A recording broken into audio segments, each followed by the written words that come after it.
मेरे सहयोगी तंसीम हैदर भी इस वक्त तमाम जानकारी के साथ उस अस्पताल के बाहर मौजूद हैं जहां पर इस वक्त सिंगर मूसेवाला का पोस्टमार्टम किया जा रहा है। तंसीम, कब तक पोस्टमार्टम की रिपोर्ट आएगी और इस पोस्टमार्टम की रिपोर्ट से क्या कुछ चीजों से पर्दा हट पाएगा, ये साफ हो पाएगा कि आखिरकार किस वेपन का इस्तेमाल किया गया? हालांकि बुलेट से भी ये साफ हो गया है, लेकिन किन किन बातों पर इस पोस्टमार्टम रिपोर्ट से तस्वीर साफ हो पाएगी?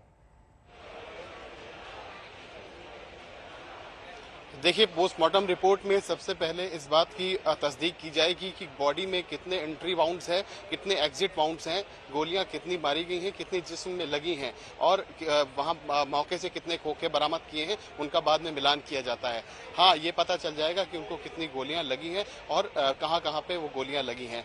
जहां तक इस गैंग वॉर का सवाल है, मैं ये बताता चलूं कि ये दो गैंग हैं, ये करीब 2015 से इनकी राइवलरी लगातार चल रही है। जैसे हम एक जमाने में देखते थे कि मुंबई में अंडरवर्ल्ड सक्रिय एक बार हुआ और अचानक से वहां पे कई जो बॉलीवुड की हस्तियां हैं उनके साथ एक्सटॉर्शन हुआ, कई मर्डर भी हुए। तो वैसे ही ये पंजाब की जो सिंगर्स की जो एक बड़ी म्यूजिक इंडस्ट्री है, उस पे भी जो गैंगस्टर्स हैं उनका एक बड़ा वर्चस्व रहता है। और ये जो दो मामले हैं, जो दो गैंग हैं, एक इसमें एक लॉरेंस बिश्नोई का गैंग है और गोल्डी ब्रार उसका साथी है। गोल्डी ब्रार बताते हैं कि कनाडा में है और इन लोगों ने इस पूरी साजिश को अंजाम दिया, नहीं अंजाम दिया बल्कि बाकायदा बयान जारी करके इसकी जिम्मेदारी भी ली कि हमने मिद्दू खेड़ा के कत्ल का बदला ले लिया है। तो जाहिर है कि पुलिस की अब ये कोशिश है कि गिरफ्तारियां की जाए, लेकिन जिस तरीके से फायरिंग हुई वो ट्रेंड देखने को मिलता है जिसमें लगता है असॉल्ट राइफल का भी इस्तेमाल किया गया है, 9mm का इस्तेमाल किया है, .38 का इस्तेमाल किया गया है,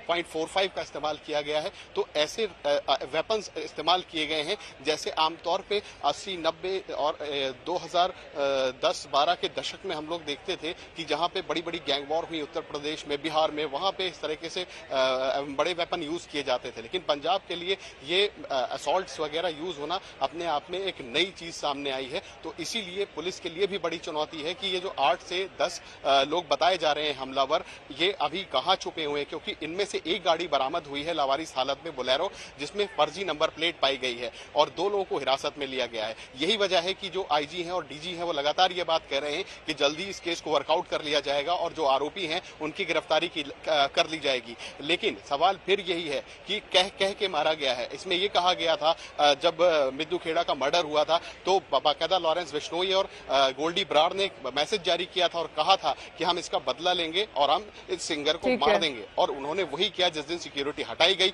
उस दिन बाकायदा अपने लोग भेजे और उनका सरेआम कत्ल करवा दिया।